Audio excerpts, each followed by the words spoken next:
On nous a toujours dit que l'égoïsme, c'est mal. Et si je te disais que parfois, l'égoïsme, c'est exactement ce qu'il nous faut pour réussir? Dans cette vidéo, tu vas découvrir pourquoi parfois être un peu égoïste peut non seulement t'aider à mieux vivre, mais aussi à mieux contribuer pour les autres. Je pense que pour commencer, tout dépend de la façon dont on voit l'égoïsme, tout dépend de la manière finalement dont on définit l'égoïsme. Et la définition qu'on nous a vendue, pour la plupart d'entre nous, c'est que l'égoïsme, c'est de se faire passer en priorité, c'est de ne pas penser aux autres, etc. Alors qu'en réalité, moi, ma façon de voir l'égoïsme, finalement, c'est d'attendre des autres qu'ils comblent nos propres besoins. C'est-à-dire mettre la responsabilité de nos besoins, finalement l'assouvissement de nos besoins, la mettre sur les autres.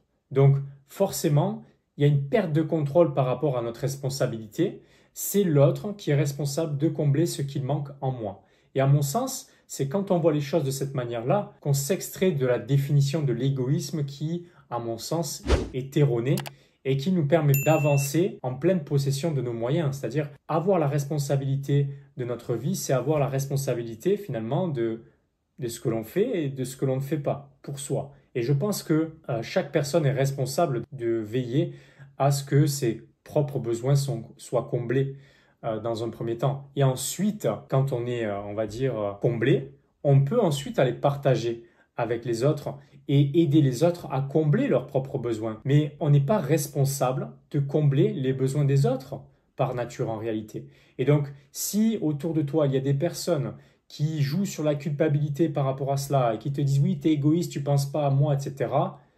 En fait, ils sont en train de refléter en toi cette part de toi que tu juges finalement en toi. Donc, guéris cela en toi, ok? Quand tu auras guéri cela en toi, c'est-à-dire que tu ne verras plus l'égoïsme de cette manière, tu vas rééquilibrer la perception qui est erronée par rapport à l'égoïsme, eh bien les autres vont arrêter de pointer du doigt ce que toi tu juges en toi.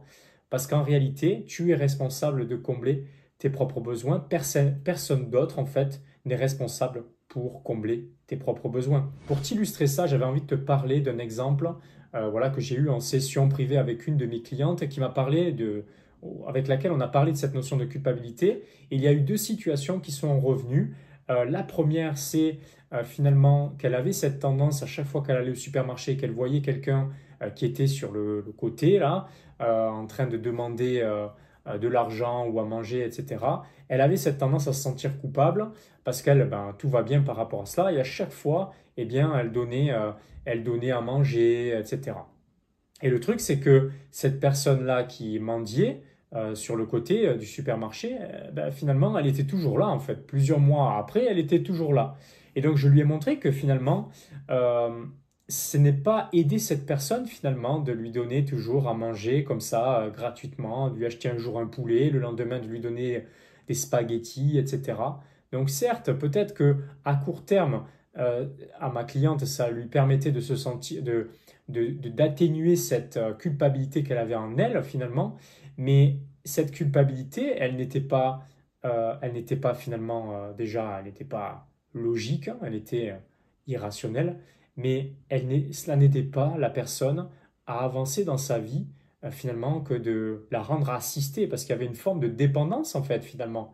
Pourquoi la personne irait faire le nécessaire pour changer sa situation si à chaque fois, elle est conditionnée à recevoir les choses sans rien faire, en fait. Donc, je lui ai parlé de ça dans un premier temps et je lui ai permis de changer la perception de si elle veut aider cette personne, il faut qu'elle arrête de l'assister. Il faut qu'elle arrête de la rendre dépendante de son aide. Et de ce fait, la personne commencera à envisager peut-être de se bouger, de trouver des solutions pour avancer. Ensuite, il y avait une autre situation où elle avait tendance finalement à faire confiance à tout le monde d'emblée. Voilà que je te prête les clés de ma maison, voilà, c'est open bar, quoi.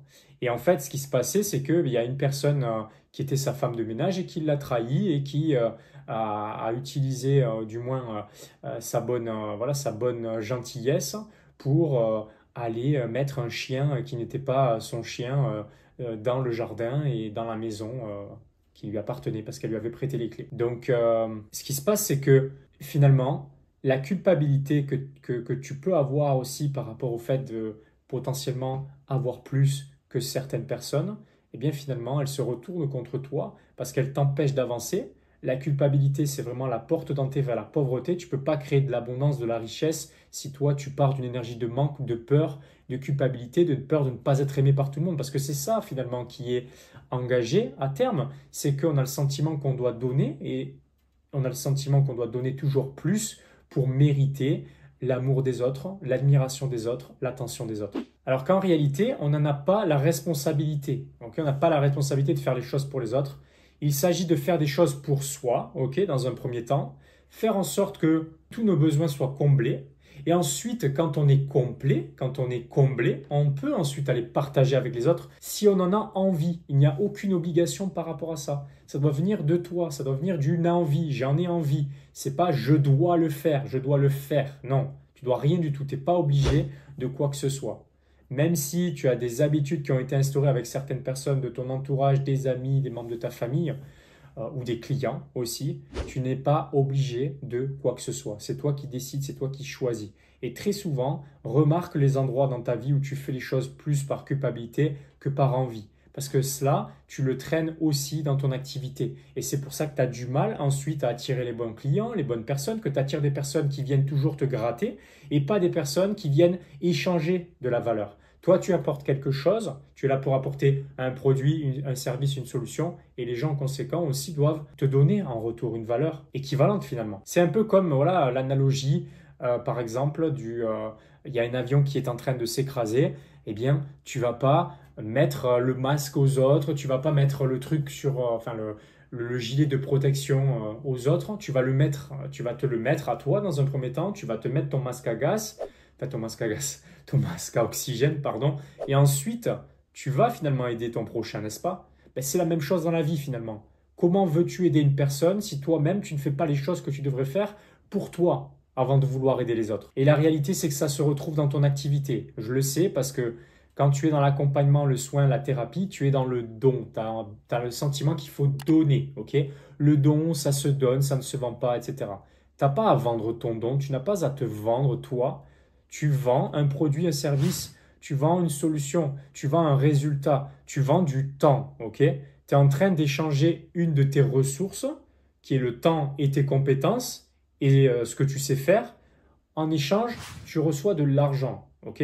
Donc, c'est un échange, c'est un équivalent. Chacun, on a tous nos ressources, on a du temps, on a de l'énergie, on a de l'argent.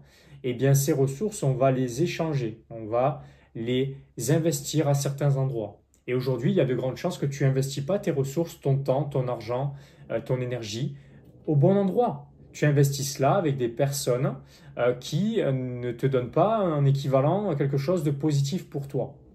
Donc, il est temps de revenir à toi. Il est temps de mettre des limites. Il est temps de t'affirmer envers ce que tu veux, envers tes objectifs et d'aller te focaliser sur ce qui mérite ton temps, ton attention, d'avoir accès à tes ressources, d'avoir accès à tes dons, tes forces, tes compétences. Il y a des études qui ont été réalisées par Neff et Nermer, qui sont des experts reconnus dans le domaine de la psychologie et plus particulièrement la psychologie de l'autocompassion, et qui sont arrivés à la conclusion que pratiquer l'autocompassion avait comme vertu de réduire considérablement le stress. Le principe, c'est simple, si tu es bienveillant avec toi-même, tu vas diminuer ta pression à l'intérieur de toi, et donc ça va libérer une charge énergétique importante pour aller accomplir plus de tâches, plus de choses importantes pour toi, et pour être surtout plus efficace dans leur accomplissement. Donc pour résumer tout cela, j'ai envie de te proposer 3 étapes pour pratiquer l'égoïsme sainement. Étape 1, apprends à fixer des limites. Apprends à dire non sans ressentir de la culpabilité. Potentiellement, c'est ce que tu vas ressentir dans un premier temps. Mais j'aimerais que tu ailles au-delà de cette peur, de ce ressenti,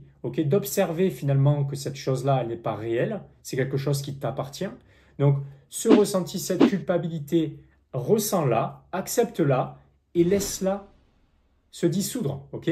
Laisse-la se libérer. Mais ne laisse pas ce ressenti t'empêcher de fixer des limites. Parce que sinon, si tu ne fixes pas des limites, les autres vont continuer à te demander davantage. Et donc, c'est un cercle vicieux sans fin pour toi. Il est essentiel de protéger ton temps. Il est essentiel de protéger tes ressources, ton énergie. Voilà, tes ressources, ton temps, ton énergie, ton argent, tu dois le protéger, tu dois l'investir dans les endroits où ça fait le plus de sens pour toi. Et bien sûr, là où ça fait le plus de sens pour toi, c'est pour toi et aussi pour ton activité parce que tu es responsable de protéger ton activité. C'est un peu comme si, voilà, peut-être que tu as des enfants, voilà, si tu es un papa ou une maman, tu as des enfants potentiellement, tu vas veiller à ce que tes enfants, ils aient les ressources nécessaires pour bien vivre, n'est-ce pas? Qu'ils aient un toit, qu'ils aient à manger, qu'ils aient de quoi s'habiller, qu'ils aient de quoi s'amuser. Ok, c'est ta responsabilité. Et c'est la même chose, tu es le père, la maman de ton activité. Ok, si tu ne fais pas ce qu'il faut pour pouvoir faire rentrer du cash dans ton activité, qui est l'oxygène qui te permet de faire fonctionner ton activité, il n'y a aucune chance que tu continues ou que tu puisses continuer économiquement à faire ce que tu aimes, à faire ce pourquoi tu as été, tu es fait, tu es venu sur Terre, tu as un don potentiellement. Et si ton activité, tu ne la protèges pas, et tu ne protèges pas ses ressources et tu n'acceptes pas de te faire payer à ta juste valeur, et ce qui va se passer, c'est que tu vas devoir ensuite te mettre au service de quelqu'un d'autre. Deuxième étape, prends du temps pour toi. Ce que tu peux faire, c'est bloquer des moments dans ton agenda. Tu bloques des moments dans ton agenda pour prendre des rendez-vous avec les autres, n'est-ce pas? Eh bien, fais la même chose pour toi. Moi, personnellement, j'ai plusieurs rendez-vous par semaine avec moi-même, que ce soit au travers du sport que je pratique, le football, la musculation. D'ailleurs, je commence toujours mes journées par une séance de sport et de musculation. Voilà, ça me met en jambes pour la journée, ça me met en forme, ça me réveille, ça me stimule pour la journée, ça me connecte à la réalité de ce monde matériel. Donc le rendez-vous que j'ai avec moi-même tous les matins, c'est de me lever tôt et d'aller directement à la salle de sport. Pour te dire, je me lève, je ne prends pas de petit-déj, je bois un grand verre de jus vert et je vais à la salle de sport, je vais faire ma séance. Je rentre, je prends ma douche et je suis prêt pour bosser. Je ne m'occupe pas de l'extérieur ou des autres avant de m'occuper de moi finalement, comprends? Et en troisième étape, je dirais priorise tes besoins, ok? Donc c'est un acte d'amour envers toi-même de faire en sorte de prendre soin de toi. Quelle que soit la manière dont tu aimes prendre soin de toi, recharge tes batteries. Tu ne peux pas t'occuper des autres si toi tu n'es pas bien avec toi-même. Si tu veux mieux donner, mieux partager, tu as besoin de prendre soin de toi. Moi personnellement, pour te donner un exemple, j'ai remarqué que voilà, comme le week-end, j'ai plus de temps pour me reposer, que là où je suis le plus en forme dans la semaine, c'est le lundi. Forcément, j'ai de l'énergie le lundi. Et ensuite, plus ça avance dans la semaine et plus mon énergie, elle décline. Ok, cela fait sens. Donc, je place le lundi les choses qui me demandent le plus d'énergie, de concentration, de focalisation. Ok. Par exemple, j'ai positionné le live hebdomadaire dans ma communauté, l'accélérateur de mission de vie. J'ai positionné ce live le lundi parce que je me suis aperçu que c'est le moment où j'étais le plus frais pour être le plus au service des autres. Donc, j'ai pris soin de moi le week-end en pensant au fait que finalement, ensuite, je vais pouvoir être en mesure de m'occuper des autres, de mes clients, de mon activité. Le lundi, je fais le maximum que je peux faire le lundi. Voilà. Donc, c'est ma manière à moi de prioriser mes besoins, de prendre soin de moi et d'atteindre mes objectifs et d'aider les autres à atteindre les leurs. Donc, suis ces 3 étapes et il y a aucun moyen que d'ici le mois prochain, j'aimerais que tu me donnes de tes nouvelles dans les commentaires d'ailleurs. Si tu fais vraiment ces choses-là, le savoir c'est une chose, le faire c'en est une autre, ok? Fais les choses, ok? Tu ne peux pas avoir des résultats si tu ne pratiques pas. C'est bien d'en parler, c'est bien d'écouter, mais fais les choses. Et tu verras à quel point les choses vont commencer à changer dans un mois, que ce soit dans ta vie personnelle et dans ton activité, ok? Parce que tu vas récupérer de l'énergie, tu vas récupérer des ressources, tu vas récupérer du temps que tu mettais, tout ce que tu mettais ailleurs. Imagine si tu le mets sur toi et sur tes objectifs, sur tes projets. Forcément que ça va se transformer, ok? Mais là, tu n'en es pas encore consciente parce que tu es encore focalisé sur tes peurs, ton souci de te sentir aimé par tout le monde, alors que potentiellement, tu n'es pas forcément aimé par les bonnes personnes actuellement. Et tu n'es pas forcément aimé par les personnes qui sont justes pour toi. C'est les personnes qui te prennent, ce pas les personnes qui t'apportent et qui contribuent à ton succès, etc. Personne ne va vivre ta vie à ta place. Et par effet miroir, tu manifestes toutes les circonstances, les situations, les personnes qui sont en relation avec tes comportements et avec tes blessures. Okay, c'est un effet miroir. Donc plus tu es injuste envers toi-même et plus tu manifestes là dans ta réalité à l'extérieur. Par contre, si tu es juste envers toi en te faisant passer en priorité, il y a de grandes chances que ce qui se passe à l'extérieur se mette à se transformer. Quelle est l'option qui est le plus dans ton intérêt? Tu as peut-être, il y a de fortes chances, essayer la première option, faire passer les autres en priorité. Où ça t'a mené jusqu'à présent? Si ça te plaît, continue. Si tu veux que les choses changent dans ta vie, dans ton activité, il faut que tu fasses de nouvelles choses. Si tu veux qu'il y ait du changement, il faut que tu changes le changement. Donc décharge-toi ce sac à dos là qui est trop lourd et qui ne t'appartient pas. Il est comblé, il est plein de choses qui sont des choses qui appartiennent aux autres.